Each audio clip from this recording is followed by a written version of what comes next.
Where are the Slavs, the Hungarians, and the Romanians in the maps of Europe predating the dawn of the medieval era? You don't see any of them as part of the nations that made ancient Europe. Take a look at these maps of the European continent and look at the states on the map in this era, before the migration period, before the barbarian invasions, before the collapse of the Western Roman Empire. There's a vast and enormous piece of land that dominates nearly all of Central and Eastern Europe. That land is Sarmatia.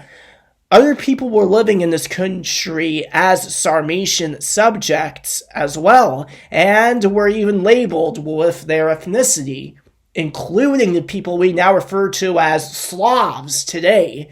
You find many so-called Sarmatian tribes with tribal names resembling that of the Slavic ethnicities that we know and recognize today, like the Serboi, who were from the northern Caucasus and mentioned by Greco-Roman geographers like Ptolemy.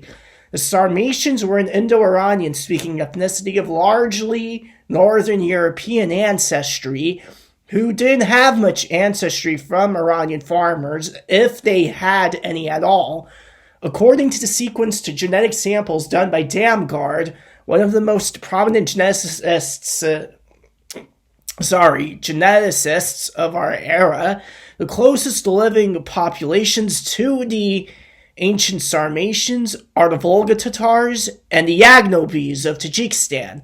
With the exception of the aforementioned Yagnobes, and even that's stretching it, modern-day Indo-Iranian ethnicities aren't mostly or even mainly the descendants of the original Indo-Iranian speakers, who were of Nordic Eurasian extraction, particularly from the Santasha and Andronovo horizons. After the Huns, the Slavs, and different Germanic tribes like the Goths started to expand all over Europe, and, in the case of the Slavs, replaced and assimilated most of the pre-existing populations demographically and linguistically, the Sarmatians disappear from the maps of Europe and also from historic record. But did they really? Not at all. Bank on that being bullshit.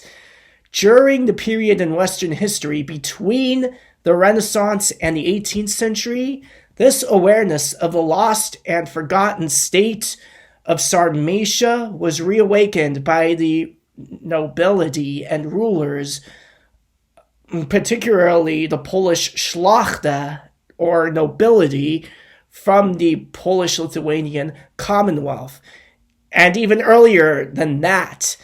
And this ignited a continental-wide trend known as Sarmatism, as the Polish szlachta claimed descent from the Sarmatians and made them the basis of the identity of their state, including that of their subjects.